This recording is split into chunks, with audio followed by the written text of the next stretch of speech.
kundan keyin xudo xolasa mana shu jo'jalarni biz yetishtirib beramiz. Kredit asosida ham naqd pulga ham mana shu jo'ja yetishtirib bera olamiz aholimizga. Yana undan tashqari asalarichilik bor. Asalarichiligimizdan masalan bir yoshligini 1,5 million so'mdan asalari ham oilalarga chiqarib beramiz. Unda nechta asalarisi bo'ladi yashik ichida? Endi uni soni unaqa emas, 8 ta ramkada bo'ladi. Bitta asalarda masalan o'shanda 1 yilda 20 kilo, 25 kilogacha asal olish mumkin. Mana bu yangi kelganlari alohida turibdi ichkarida. Mana akam bu yerda mutaxassis akam. Asalarichi asli mana mutaxassis akam yetishtirishda masalan bizni masalan перечисление qilib masalan pulimizni o'tkazib bersa, akam yetishtirib beradi. Asalarichi. Rustam aka asalari qilaman deganlarga qanday tavsiya berasiz? Tavsiya endi mehr bilan qilaman desa, biz o'shalarga tavsiya beramiz. Xuddi yosh bolani qaraganday qarash kerak. Kamchiligini, boshqa bilmagan joylarini o'zimiz o'rgatamiz.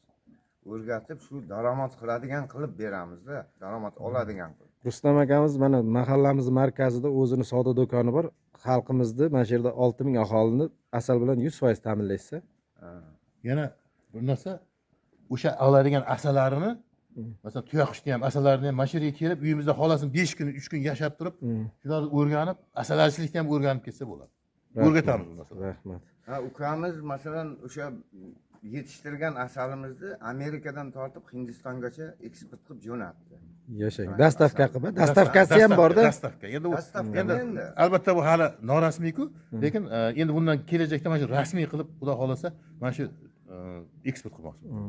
Norasmiy qilib jo'natdik degan Amerikagacha bordi asal. Bahodir aka bitta tuyoqchilik asalari bilan to'xtab qolmagan. Bu yerda mana ho'kizlarni ham boqib go'shtga topshiradi. Bu o'g'limizniki. O'g'lingiz shug'ullanadi, bu bilan alohida. Mana oilaviy tadbirkor. Hammasini o'zining yo'nalishi bor.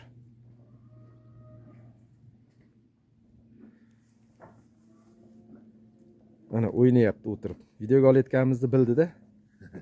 Bizga raqsga tushib beryapti. Mana shunday tuyoqish kayfiyati zo'r bo'lsa o'ynaydi. O'tirib olib. Bunga bitta muzika kerak bo'ldi-da.